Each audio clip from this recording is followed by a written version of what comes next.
नमस्कार, wake up India के 29 मई के दिन भर के खास खबरों में स्वागत है आपका। मैं हूं रक्षिता मिश्रा। केंद्र सरकार ने देश के नागरिकों के लिए एक समान नागरिक संहिता कानून लाने की तैयारी शुरू कर दी है। इस कानून का केंद्रीय बिल आने वाले समय में किसी भी समय संसद में पेश किया जा सकता है। परीक्षण के तौर पर उत्तराखंड में इस कानून के बनाने की कवायद शुरू कर दी गई है, जिसके लिए एक कमेटी का गठन कर दिया गया है। इस कमेटी के लिए ड्राफ्ट निर्देश बिंदु केंद्रीय कानून मंत्रालय ने ही दिया है। इससे साफ है कि कानून का ड्राफ्ट केंद्र सरकार के पास बना हुआ है। माइक्रोसॉफ्ट के सह संपादक बिल गेट्स ने केंद्रीय स्वास्थ्य मंत्री मनसुख मंडाविया के साथ अपनी बैठक के कुछ दिनों बाद भारत के टीकाकरण अभियान और इसके लिए इस्तेमाल की गई टेक्नोलॉजी की सराहना की है। उन्होंने दुनिया को इससे सीख लेने की नसीहत दी है। आपको बता दें कि स्वास्थ्य मंत्री इस सप्ताह की शुरुआत में दावोस में बिल गेट्स के साथ अपनी बैठक की तस्वीरें ट्विटर पर साझा की थी। गुजरात के आगामी विधानसभा चुनाव को देखते हुए भाजपा पाटीदार समुदाय के गढ़ माने जाने वाले सौराष्ट्र को साधने में जुटी हुई है। प्रधानमंत्री नरेंद्र मोदी का गुजरात दौरा भी सौराष्ट्र केंद्रित है और इसे पार्टी की चुनावी रणनीति का बड़ा हिस्सा माना जा रहा है। गौरतलब है कि पिछली बार सौराष्ट्र में ही भाजपा को झटका लगा था। वह सरकार तो बनाने में सफल रही थी, लेकिन 100 सीटों के आंकड़ों से नीचे रह गई थी।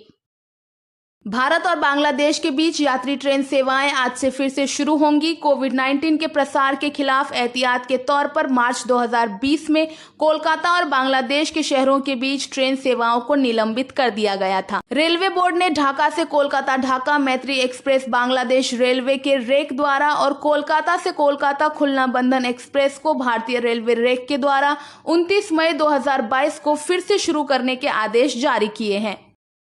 भारत में कोरोना का ग्राफ लगातार स्थिर बना हुआ है। पिछले कुछ दिनों से लगातार 2000 से ज्यादा कोरोना मामले सामने आ रहे हैं। पिछले 24 घंटे में देश में कुल 2828 नए मामले सामने आए हैं, जो कि पिछले कुछ दिनों के मामलों में ज्यादा है। वहीं पिछले 24 घंटे में 14 लोगों की कोरोना से मौत हो चुकी है। एक्टिव केस में भी लगातार बढ़ोतरी जारी है।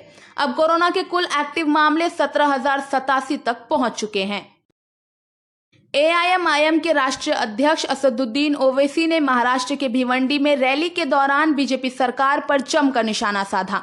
उन्होंने कहा कि आज देश में कोई बेरोजगारी महंगाई की बात नहीं करता। आज मुस्लिमों को बीजेपी का डर दिखाया जाता है। बीजेपी संघ देश में झूठ फैलाते हैं। क्या भारत की तारीख मुगलों से शुरू हुई? क्या औरंगजेब ने भारत में बेरोजगारी बढ़ा दी? मुस्लिमों को मारा जाता है, इसका कौन जिम्मेदार है? कश्मीर में सरकारी कर्मचारी को मार दिया गया, उसके लिए कौन जिम्मेदार है? मंगलूरु में हिजाब का मुद्दा फिर से सामने आने के बाद कर्नाटक के मुख्यमंत्री बसवराज बोम्मई ने शनिवार को कहा कि सभी को उच्च न्यायालय और सरकार के आदेशों का पालन करना चाहिए। मंगलूरु विश्वविद्यालय में सिंडिकेट्स की बैठक के बाद इस मुद्दे के खत्म हो जाने का जिक्र करते हुए मुख्यमंत्री ने छात्रों से ऐसे मुद्दे में पढ़ने के बजाय शिक्षा पर ध्यान केंद्रित करने को कहा। बोम्मई ने कहा कि हिजाब विवाद पैदा करने की जरूरत नहीं है। अदालत ने अपना आदेश दे दिया है। सभी को अदालत और सरकार के आदेश का पालन करना होगा। मैंने कहा कि विश्वविद्यालय की कल की बैठक के बाद यह मुद्दा खत्म हो चुका है। दुनिया की सबसे बड़ी कोयला खनन कंपनी कोल इंडिया 2015 के बाद पहली बार कोयला आयात करेगी। बिजली मंत्रालय के पत्र में कहा गया है कि कोल इंडिया गवर्नमेंट टू गवर्नमेंट के आधार पर कोयला आयात करेगी और राज्य के थर्मल पावर प्लांट और स्वतंत्र बिजली उत्पादों को आपूर्ति करेगी। गौरतलब है कि भारत 6 वर्षों में सबसे खराब बिजली संकट से गुजर रहा है।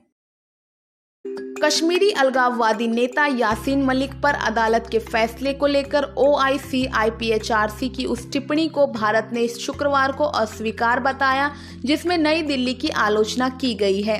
विदेश मंत्रालय के प्रवक्ता अरविंद बागची ने कहा कि दुनिया आतंकवाद को कतई बर्दाश्त नहीं करेगी और ऑर्गेनाइजेशन ऑफ इस्लामिक कॉरपोरेशन से अनुरोध किया कि वह इसे किसी भी सूरत में सही नहीं ठहराए।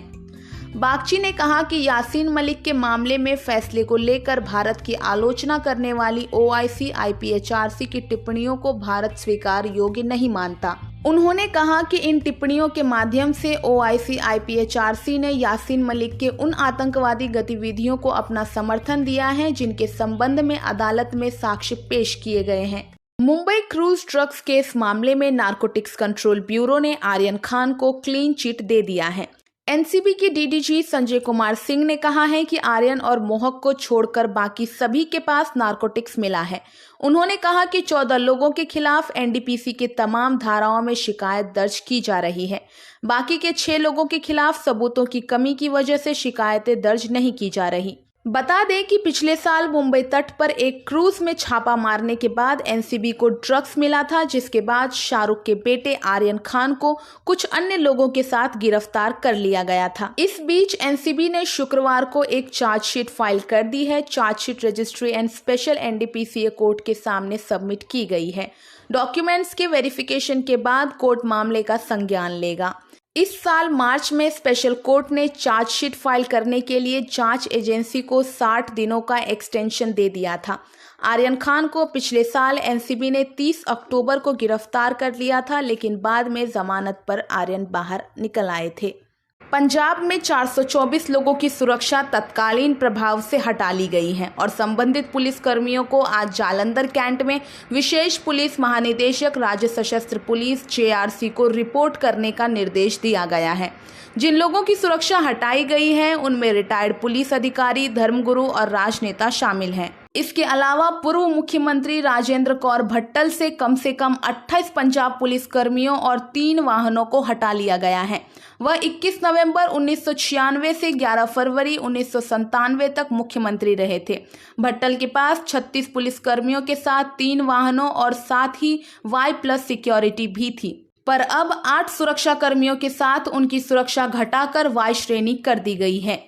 दिल्ली पुलिस की आर्थिक अपराध शाखा ने 3000 से ज्यादा लोगों को ग्रेटर नोएडा की प्रस्तावित टाउनशिप में कॉमर्शियल यूनिट्स व रेसिडेंशियल फ्लैट्स के सपने दिखाकर 543 करोड़ रुपए की ठगी करने के आरोपी बिल्डरों को गिरफ्तार किया है। दोनों ही आरोपी कंपनी के निदेशक हैं। आरोपियों के नाम मॉडल टाउन निवासी आशीष गुप्ता व करोल बाग निवासी कपिल कुमार है।